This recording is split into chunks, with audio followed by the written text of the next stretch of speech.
오늘 우리에게 주신 하나님의 말씀은 신약성경 마태복음 27장 23절과 24절의 말씀입니다.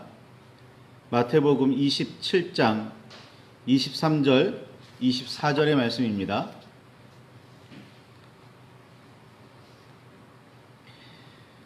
찾으셨으면 우리 함께 말씀을 봉독하시겠습니다.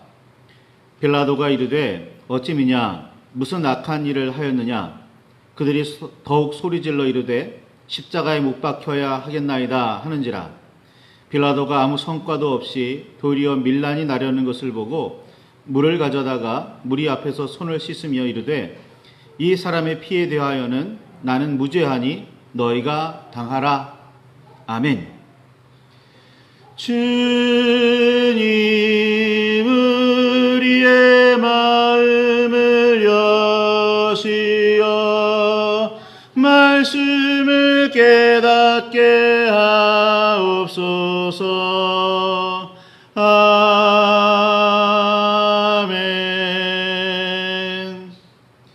주님의 사랑과 그 크신 은혜가 저와 여러분 안에 가득하기를 소망합니다. 예수 그리스도께서 이 땅에서 활동하시던 당시 유대는 로마 제국에 의해 점령되어 지배받고 있었습니다. 로마 제국은 웬만하면 정복한 나라와 민족의 종교나 전통을 용인했습니다. 적국의 신들을 적극적으로 받아들였고 자기들이 섬기는 최고 신의 아래 두기는 했지만 시간이 지나면 로마 시민들이 옛 적국의 신들을 섬기는 일들도 흔히 일어났었습니다. 이런 방식이 넓기도 하고 민족과 문화가 다양한 여러 지역을 통치하기에 훨씬 수월한 수단이라고 생각했기 때문입니다. 이런 로마의 유연한 태도가 로마를 커다란 제국으로 성장시킨 발판이었다고 많은 역사학자들이 주장합니다. 사실 제국들은 대부분 이렇게 성장했습니다. 이런 유연한 태도, 포용적인 태도가 없었으면 제국으로 성장할 수조차 없었을지도 모릅니다.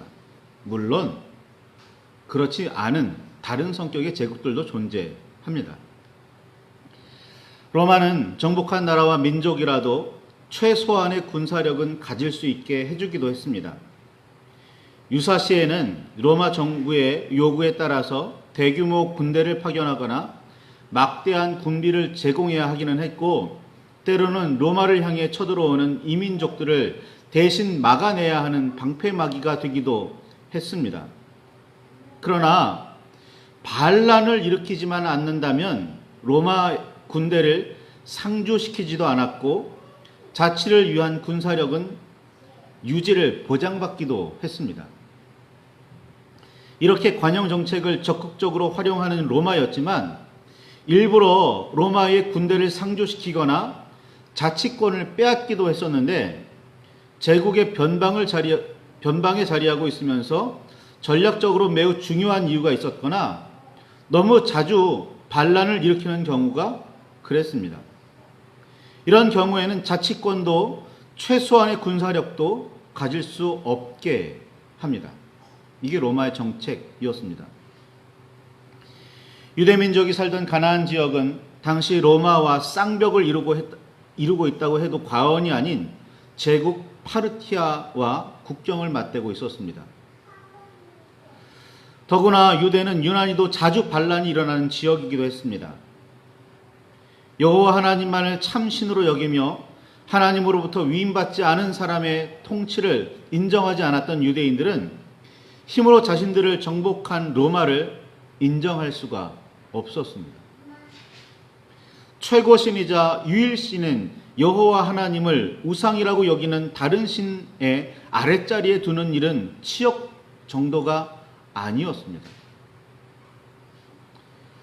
이스라엘의 후손인 유대인은 적어도 여호와 하나님을 잃으면 모든 것을 잃는다고 생각했습니다. 모든 것을 가지게 되더라도 여호와 하나님을 잃으면 하나도 얻은 것이 없다고 생각했습니다. 모든 유대인이 그렇게 생각하지는 않았을지라도 유대인의 대부분은 그렇게 생각하며 살았습니다. 그렇게 유대 지역에서는 로마를 향한 반란 혹은 독립운동이 끊이지를 않았습니다.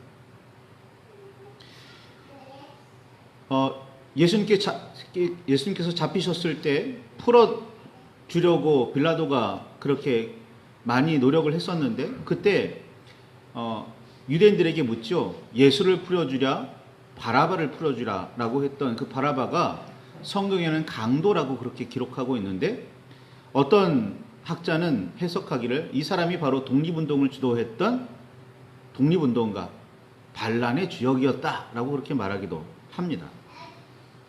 그만큼 유대 지역에서 반란은 심심치 않게 일어나는 일이었습니다. 로마 입장에서 볼 때 유대는 강대국을 상대해야 할 중요한 군사적 이유와 긴장을 조금만 늦추면 반란을 일으키는 골치 아픈 지역이라는 이유로 유대 지역에 로마 군대를 상주시키고 있었습니다. 유대의 통치권을 유대 출신의 정치인에게 맡기기는 했지만 군사력을 가진 총독도 파견했습니다. 2000년 전에 유대에는 세 부류의 지도자들이 있었습니다. 정치적 자치권을 가진 왕, 군사력을 가진 총독, 백성에게 지대한 영향력을 끼치던 종교 지도자들, 이 세 부류입니다. 유대의 왕이나 대제사장은 자치적으로 유대인을 통치하기는 했지만 군사력을 행사할 수는 없었고, 사형에 해당하는 죄에 대해서 판결할 수는 있었지만 집행할 수는 없었습니다. 예수님의 고난과 십자가에 관련해서 대제사장 가야바, 왕 헤롯, 총독 빌라도가 모두 다 관련해서 등장하는 이유입니다. 유대 민족이 아닌 로마인은 유대 역사에 관심이 그리 크지 않았을 테니까 대제사장의 이름이 로마의 역사서에 등장할 이유는 없습니다. 그렇지만 로마가 위임한 유대 왕의 이름이나 파견한 총독의 이름은 로마의 역사서에 등장합니다. 이런 이유가 있어서 사도신경은 본디오 빌라도에게 고난을 받아 십자가에 죽으시고 라고 그렇게 신앙 고백을 합니다. 어찌 보면 총독 빌라도는 하필 그 시기에 유대 총독직을 맡고 있었기에 하늘 아래 다시 없을 큰 죄인이 된 불운한 사람이라고 말할 수 있을 듯 합니다. 그렇다면 빌라도는 그저 시절을 잘못 태어난 불운한 사람일까요? 아니면 2000년 넘게 그 이름이 불명예스럽게 들먹여지는 합당한 이유가 있을까요? 유대의 대제사장 가야바는 총독 빌라도에게 예수를 처형해달라고 강력하게 요구할 수는 있었으나 집행을 강제할 수는 없었습니다. 누가복음 23장 1절부터 55절까지의 기록에 따르면 대제사장이 종교적인 문제로 예수를 잡아오자 한번 신문에 보고서는 정치적인 문제가 있는지에 대해서 살펴보라고 헤롯에게 예수를 보내고, 헤롯은 예수에 대해 들은 소문이 있어 무슨 놀라운 이적을 행하는지 재미삼아 구경하려다가 대제사장들과 서기관들의 강력한 고발을 견디지 못해서 예수를 다시 빌라도에게 보냅니다. 헤롯은 종교적인 문제에 휘말리고 싶지 않았습니다. 정치적으로는 문제를 찾을 수가 없었습니다. 예수의 행적에 있어서 정치적으로 무슨 죄가 있다고 그렇게 판결할 만한 아무런 이유가 없었던 겁니다. 이는 빌라도도 마찬가지였습니다. 그래서 빌라도는 소란을 일으키지 말라라는 의미에서 예수를 때려서 놓아주려고 했습니다. 여기에서 때린다는 말은 채찍질한다는 말이고, 당시의 채찍질은 몇 대만 제대로 맞아도 사경을 헤매야 하는 중벌이었습니다. 잘못하면 죽기도 했습니다. 그런데 대제사장들의 태도는 완고했고 오히려 백성들을 선동해서 예수를 반드시 죽여야 한다고 크게 소리 지르게 합니다. 3번이나 예수를 때려서 놓아주려고 했지만 예수를 십자가에 못 박아 죽여야 한다는 외침은 오히려 점점 더 커집니다. 이 상황에 대해 마태는 마태복음 27장 23절에서 빌라도가 예수를 풀어주려고 이런저런 노력을 했지만 아무런 성과도 없이 도리어 밀란이 나려는 것을 보았다라고 그렇게 그 상황의 다급함을 전하고 있습니다.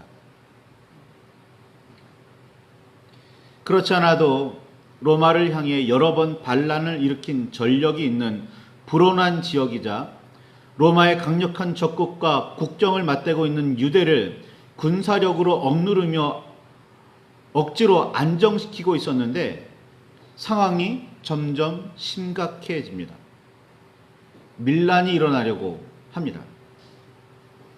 유대가 불안해지면 그 틈을 타 강력한 적국이 대규모로 쳐들어오게 될 것이고, 그렇게 되면 제국 전체는 대대적인 전쟁을 치러야 하는 문제가 생깁니다. 모든 문제가 유대를 안정시키지 못한 자신의 책임으로 돌아올지도 모른다고 생각한 빌라도는 결단을 내려야 했습니다. 백성의 요구를 들어주어 다시 민심을 안정시킬 것인지, 사형할 죄를 찾지 못한 사람을 사형시키는 불의를 저지를 것인지 결정해야 했습니다.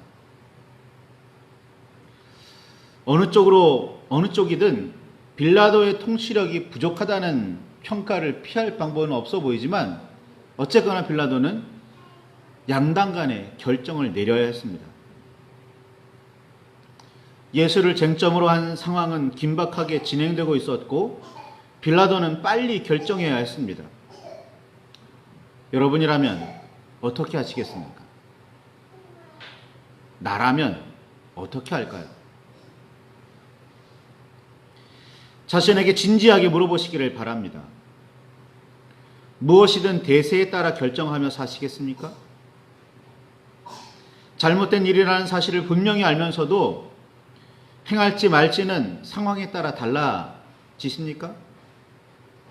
옳은 일이라면 무슨 상황, 어떤 일이 일어나더라도 끝까지 관철하시겠습니까? 아무리 옳은 일이라도 자신에게 피해가 오지 않는 정도에서만 행동을 옮기시겠습니까? 행동을 하시겠습니까? 어떤 사람이 의로운 사람이라고 불릴 수 있을까요? 예전에 본 어느 영화에는 늘 안전제의를 외치는 그런 등장인물이 있었습니다. 잘못된 일을 보아도 안전제일, 사랑하는 사람이 무슨 피해를 입거나 위협을 당해도 안전제일을 외치며 늘 피해 다닙니다. 그런 사람이었지만 사랑하는 사람이 목숨이 위태로운 결정적인 상황에 빠지자 자신이 대신 죽는 길을 택하기는 하더군요. 나는, 그리고 내가 속한 공동체는 이런 현실이 찾아왔을 때 어떤 선택을 하게 될지 곰곰이 따져보시기를 바랍니다. 빌라도의 선택은 매우 비겁했습니다. 빌라도는 물을 가져다가 무리 앞에서 손을 씻으며 이 사람의 피에 대해 나는 무죄하다, 너희가 당해라 라고 그렇게 말합니다. 자신은 승인만 했을 뿐 아무런 책임이 없다는 겁니다. 자신은 사형 판결을 내리고 사형 집행은 하지만, 그렇지만 이 사람의 피에 대해서는 자신이 책임이 없다라고 말하고 있는 겁니다.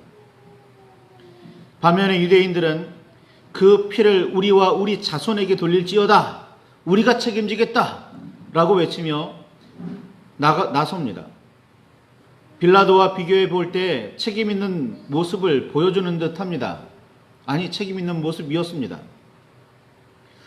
하나님의 아들 예수 그리스도, 전에는 그래도 하나님께서 보내신 선지자 혹은 율법을 바르고 온전하게 가르치는 랍비라고 부르며 존경했던 예수, 귀신도 쫓아내주고 병도 고쳐주며 때에 따라서는 먹을 음식도 나누어 주었기에 열심히 따라다녔던 예수를 십자가에 죽음으로 몰아넣으며 책임지겠다고 말하는 태도를 마냥 긍정적으로 책임 있는 모습이라고 그렇게 칭찬할 수만은 없을 겁니다.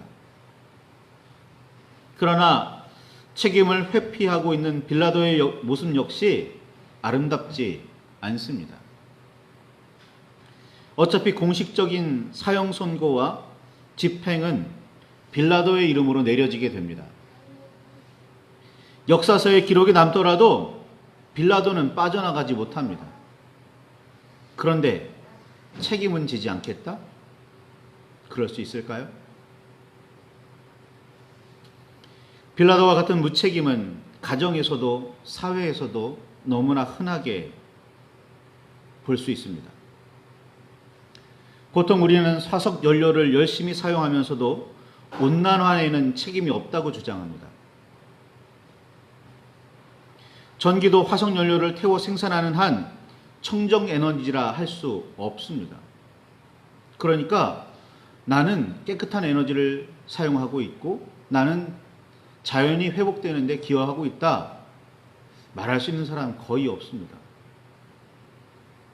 아니, 전혀 없다고 해야 할지도 모릅니다. 잘못한 일에 대해 입을 다물고 있는 사람이 과연 의인일까요? 평화가 깨어진 가정에 대한 책임은 늘 배우자에게 있습니다. 아니, 배우자에게만 있습니다. 한때 내 탓이오라는 문구를 자주 볼 수 있었습니다.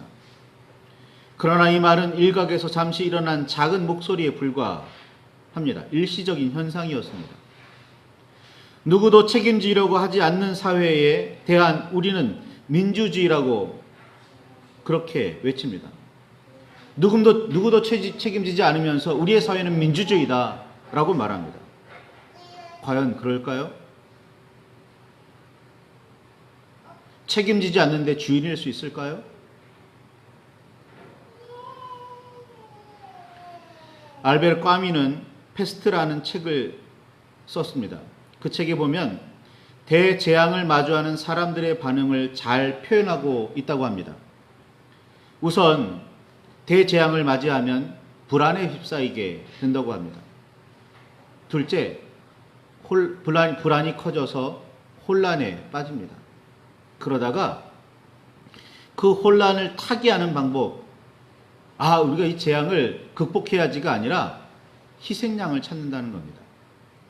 누군가에게 책임을, 잘못을 떠넘깁니다. 이때 책임을 떠넘기는 대상은, 희생양으로 삼는 대상은 보통 잘 모르는 사람, 이방인이거나 평소에 두려워하던 사람이거나 미워하던 사람, 혹은 아무렇지도 않게 무시하던 사람들인 경우가 대부분이라고 합니다. 누구도 자신이 그 대재앙의 원인이기에 책임을 지며 상황을 해결해야 한다고 나서는 사람은 없습니다. 아무리 선한 목적으로, 아무리 좋은 목적으로 그들에게 어떤 선을 베풀었더라도 혹시라도 그들이 들어와 뭔가 사회적인 문제를 일으키면 안 된다라는 생각 때문에 배척하는 일들도 흔히들 볼 수 있습니다. 예를 들어서 피난민들 같은 경우인 거죠. 망명자들 같은 경우입니다.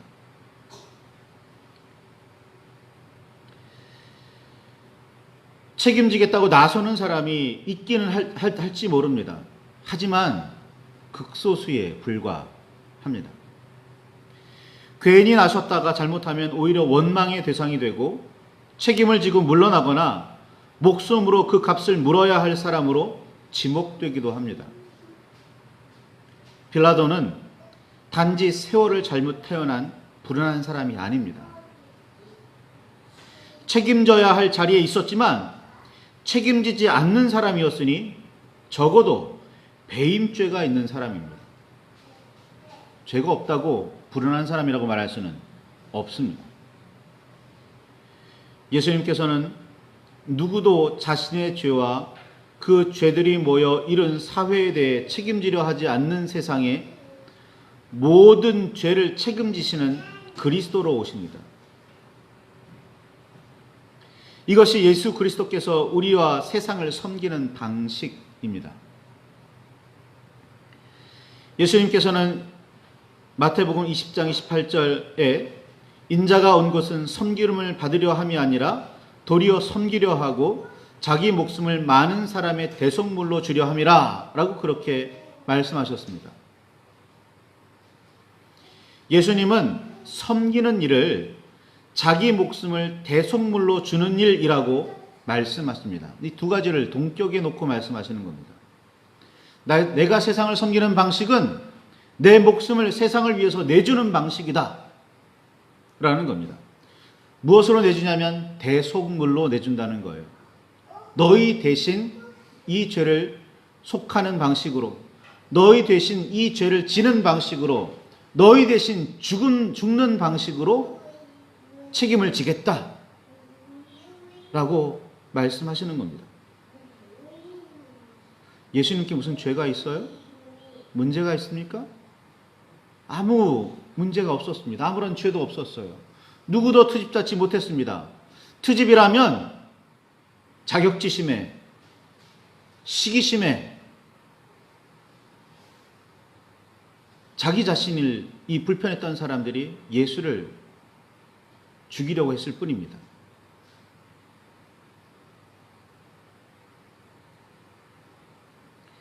사도 바울은 고린도후서 5장 21절에 하나님이 죄를 알지도 못하신 일을 우리를 대신하여 죄로 삼으신 것은 우리로 하여금 그 안에서 하나님의 의가 되게 하려 하심이라 라고 그렇게 고백하며 가르칩니다. 예수님께서는 죄가 없으셨지만, 전혀 없으셨지만 죄인처럼 돌아가신 이유는 죄인인 우리를 구하려 하셨기 때문이라는 말입니다. 예수님께서 책임을 지셨다는 말입니다.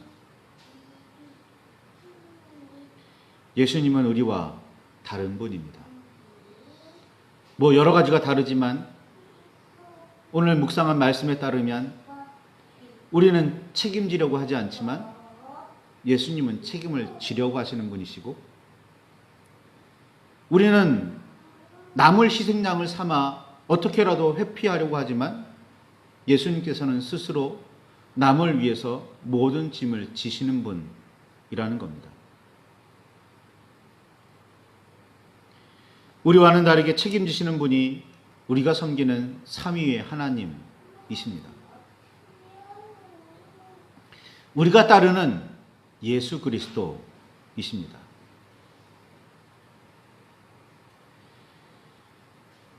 요한복음 13장 14절 15절에 보면 예수님께서 제자들의 발을 씻어주시면서 이렇게 말씀하십니다. 너희도 서로 발을 씻어주는 것이 옳으니라. 내가 너희에게 행한 것 같이 너희도 행하게 하여 본을 보였노라 라고 말씀하십니다. 단순히 발을 씻으시는 그 상황뿐이었을까요? 예수님의 삶 자체가 우리에게 본을 보여주시는 거였을 겁니다. 마태복음 10장 38절에 보면 예수를 따르려면 누구든지 자기 십자가를 지고 나를 따르라라고 그렇게 말씀하셨습니다. 이 음성을 분명하게 새기시기를 바랍니다. 이 십자가가 어떤 십자가일까요? 내 삶의 어려움일까요? 아니면 예수님처럼 다른 사람의 죄라도 자기 죄로 여기고 자기 책임으로 여기고 십자가를 지는 그 삶이었을까요? 우리는 너무나 개인적으로 십자가를 해석하는 경우가 많습니다.